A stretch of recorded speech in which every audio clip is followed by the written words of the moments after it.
The sun beat down on the Coronado Amphitheater, but the heat coming off my father was worse. Richard was in his element, holding court with a group of parents we barely knew. His voice pitched just loud enough to ensure everyone within a 30-foot radius could hear his favorite punchline. Me. He pointed a finger in my direction, not even bothering to look me in the eye. She dropped out of the Navy, he announced, shaking his head with a theatrical sigh. Couldn't handle the discipline. You know how it is. Some kids are built for service, like my Tyler here. And some. He gestured vaguely at my plain civilian dress. Some end up handling logistics for a trucking company. But hey, failure runs out in the wash, right? He smiled that wide, pitiable smile he perfected years ago, the one that demanded sympathy for him and scorn for me. I didn't flinch. I stood stone still, checking my watch, while my brother Tyler, resplendent in his dress whites, stared intently at a spot on the pavement, silent. Before I tell you what happened when the 4-star general walked off the stage and stood directly in front of me, drop a comment. Where are you watching from right now? I want to see how far this story travels. I checked my watch again. Not because I was impatient, but because timing is the only thing that separates a successful operation from a casualty report. Richard took my silence for submission. He thought he was looking at a beaten dog, a 42-year-old woman who had washed out of basic training 2 decades ago and never recovered. He saw a disappointment. I saw a target package. My name is Bella. I am a Rear Admiral in the United States Navy and the current Director of Naval Intelligence. I didn't drop out. I was recruited. My failure was a cover story constructed 20 years ago to let me vanish into the kind of rooms that don't have windows or names. While Richard was telling his friends I couldn't handle the yelling, I was coordinating extraction teams in hostile territories. While he was mocking my trucking logistics job, I was moving assets that cost more than the entire state of California. But Richard didn't know that. And that ignorance was the only reason he was still standing. He leaned in close, his breath hot and smelling of stale coffee. Smile, Bella, he hissed, his voice dropping so the other parents couldn't hear the venom. You owe me this. You owe me for 18 years of housing and the tuition you flushed down the toilet. $250,000, Bella. That's the tab. And until you pay it back, you stand there and you let me speak. The $250,000 lie. It was his favorite weapon. For years, he had held this imaginary debt over my head, claiming that my quitting had ruined his financial future. He threatened that if I didn't fall in line, if I didn't pay his mortgage, he would call my boss at the trucking company and tell them what a flake I was. He thought he held the keys to my livelihood. The irony was sharp enough to cut glass. I had paid my own tuition.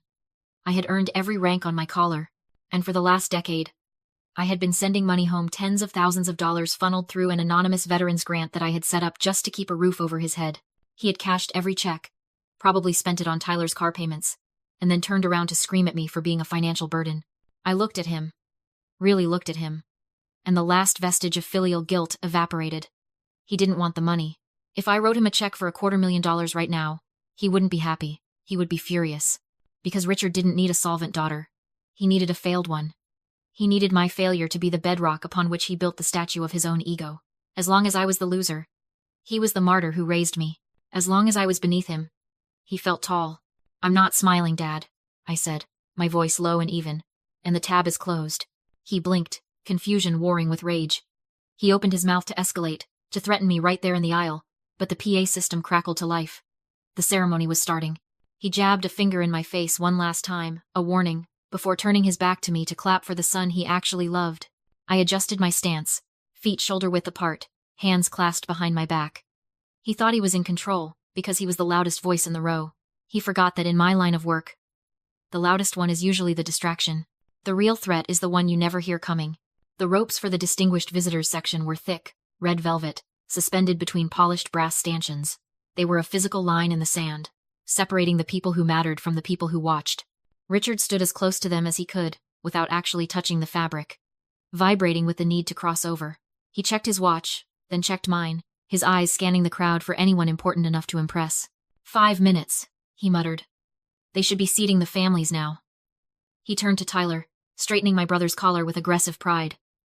You look sharp, son. Like a hero. Tyler nodded, his eyes sliding away from mine. He knew what was happening. He always knew.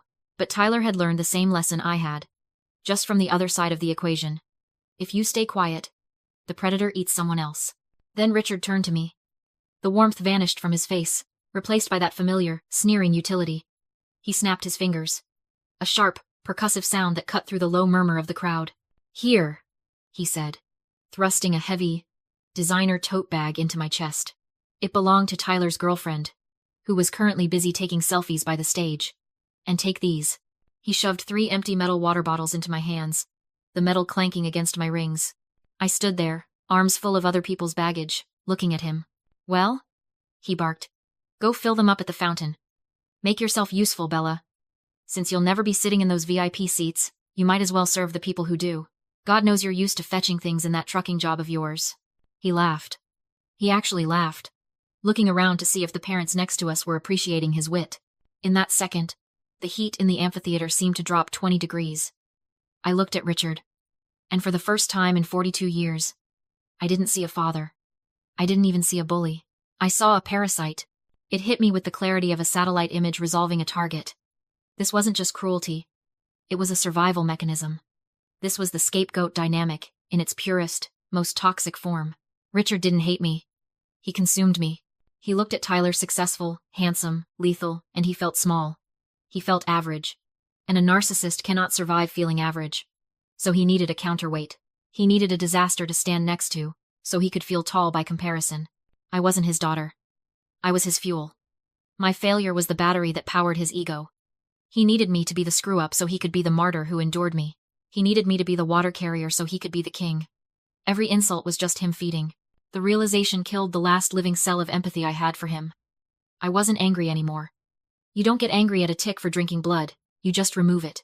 I said move, Richard snapped, stepping closer. Don't embarrass me. I looked at the water bottles. I looked at the heavy bag. I looked at the red velvet rope that he thought separated us. No, I said. Excuse me? His face reddened, the veins in his neck bulging. You do what I tell you. You owe me. I don't owe you a thing, I said, my voice flat and devoid of any emotion he could feed on. And I'm done carrying your baggage. I opened my hands. It wasn't a throw. It was a release. I simply stopped holding on to the things that weren't mine. The heavy tote bag hit the concrete with a dull thud. The metal water bottles clattered loudly, rolling across the pavement and coming to rest against his polished dress shoes. The sound was shocking in the pre-ceremony hush. Tyler's head snapped toward us. The girlfriend stopped taking selfies. The parents nearby went silent. Pick that up, Richard hissed, his voice shaking with a rage that bordered on panic. He was losing control of the asset. Pick it up right now, or I swear to God, Bella. Gravity, I said, stepping over the bag. It's a law of nature, Dad. Things fall when you stop holding them up. I didn't wait for his response. I turned my back on him, adjusting my blazer, and faced the stage. The PA system crackled. The band struck the first note. The operation was live. General Vance didn't walk to the podium. He occupied it. He was a 4-star general, a man whose career was written in the lines of a face that had seen things most people only watch in movies. The silence that fell over the amphitheater wasn't just respectful. It was absolute. Even the seagulls seemed to stop calling. Richard, however, was still muttering under his breath. Kicking the water bottles, I dropped back toward my feet, trying to regain some semblance of dominance in his small, angry universe. You're going to pay for this, he whispered, eyes fixed forward but venom directed sideways. Wait until we get home. Quiet, I said. I didn't look at him. My eyes were locked on Vance. The general began his speech. It was the standard address: duty, honor, the weight of the trident. He spoke of the sacrifices made in the dark so others could live in the light. His voice was gravel and authority, projecting to the back rows without effort. Then, mid-sentence, he stopped. It wasn't a pause for effect. It was a hard stop. He looked down at his notes, then looked up, scanning the crowd. His gaze swept over the front row. The senators, the admirals, the wealthy donors sitting in the cushioned VIP chairs. He didn't linger on them. His eyes moved higher, climbing the tiered seating, searching the sea of families and faces baking in the sun. He found me. He didn't smile. He didn't nod. He simply stepped away from the microphone. A ripple of confusion moved through the crowd. This wasn't in the program. Generals don't leave the podium, but Vance was walking down the steps of the stage, his boots hitting the wood with deliberate, rhythmic heavy thuds. He bypassed the senator who half rose to shake his hand. He walked past the rope line. He started climbing the concrete stairs toward the general admission seating. The silence in the amphitheater changed texture. It went from respectful to confused, then to tense. People turned in their seats, craning their necks to see where the 4-star general was going. Richard noticed the shift. He sat up straighter, adjusting his tie. "He's coming this way," he whispered, his voice pitching up with sudden excitement. "He must know Tyler. I told you Tyler was special. He's coming to congratulate the family." He actually believed it. He preened, shooting a smug look at the family next to us, preparing his face for the honor he felt he was owed. He nudged me hard with his elbow. "Sit up straight," he hissed. "Don't embarrass your brother." Vance kept climbing. He was 20 feet away. 10. Richard stood up, his hand extended, a wide, ingratiating smile plastered on his face. "General, what an honor." Vance didn't even blink. He walked past Richard as if he were a ghost. He didn't break stride. He stopped directly in front of me. The air left the amphitheater. I stood up. I didn't stand like a tired sister or a disappointing daughter. I stood the way I had stood for 20 years in briefing rooms, from the Pentagon to the Situation Room. Shoulders back. Spine steel. Chin level. Vance looked me in the eye. The connection was instant, a shared language of clearance levels and classified wins. Then, slowly, deliberately, he raised his right hand to the brim of his cover. He held the salute. It wasn't a casual greeting. It was a formal rendering of honors. "Rear Admiral," Vance said, his voice carrying in the dead silence. "We were told you were deployed. We didn't think you'd come." I returned the salute, crisp and sharp, cutting the air. "General, it's my brother's graduation. I wouldn't miss it." The title hung in the air like a detonation. Rear Admiral. Behind Vance, down in the pit, the graduating class of SEALs, 200 of the deadliest men on the planet, saw the salute. They saw who was receiving it, and in one fluid motion, like a wave crashing backward, they stood up. They snapped to attention. They weren't saluting the general. They were saluting the Director of Naval Intelligence. I held the salute for a heartbeat longer, letting the image burn into the retinas of everyone present, before cutting it. Vance lowered his hand. "We have a seat for you, ma'am," he said, gesturing to the front row, next to the Secretary of Defense. I looked down. Richard was frozen. His hand was still half extended, hovering in the empty air where the general hadn't been. His mouth was open, but no sound was coming out. He looked like a man trying to solve a physics equation that proved gravity didn't exist. The water bottle he had been clutching slipped from his fingers and hit the concrete with a loud clack. I stepped out of the row. I didn't squeeze past him. He shrank back, stumbling over his own feet to get out of my way, his eyes wide and terrified, fixed on my face as if seeing a stranger. I paused at the velvet rope, the barrier he had worshipped, the line he had used to measure my worthlessness. I unhooked it myself. "You coming, General?" I asked. "After you, Admiral," he replied. I walked through the rope, leaving the heat, the crowd, and the man who called me a failure behind in the dust. I didn't look back. You don't look back at the wreckage when you're the one flying the plane. The ceremony ended in a blur of handshakes and deference. The same senators who hadn't looked twice at me an hour ago were now lining up to offer congratulations, their smiles tight with the realization that they had ignored a Director of Intelligence. I navigated the reception line with practiced efficiency, accepting the praise without letting it touch me. It wasn't for me, anyway. It was for the stars on my collar.